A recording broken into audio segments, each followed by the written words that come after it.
Hi friends, তো চলে এসেছি নতুন একটা ভিডিওর সাথে।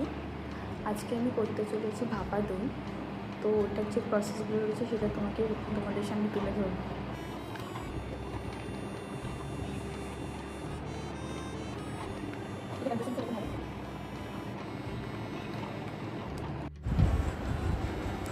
এরপরে আমি অ্যাড করব কিছু ড্রাই ফ্রুটস। তোমরা তোমাদের পছন্দের মতন ড্রাই ফ্রুটস এখানে অ্যাড করতে পারো। আর বাকিটা যেটা রয়েছে সেটা আমি গার্নিশিংয়ের জন্য রেখে দিলাম। এরপরে মিক্সচারটা পুরোটা এর মধ্যে দিয়ে দেবো।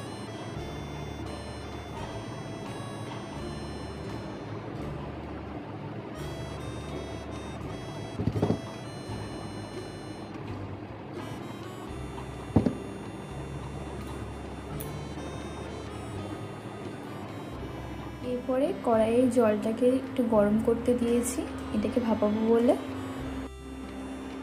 এরপরে পাত্রটি দিয়ে দিলাম।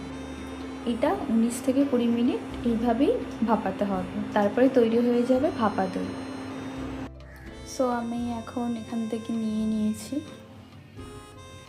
এবার আবার ট্রাই করার পালা, এটা হয়েছে নাকি হয়নি। তোমরা কি করে বুঝবে? একটা টুথপিক লাগবে,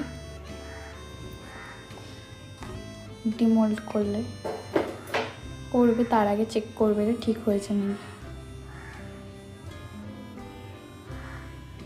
দেখো এই চলে গেলে ইজিলি উঠে আসছে, তার মানে এটা পারফেক্টলি কুক হয়ে গেছে।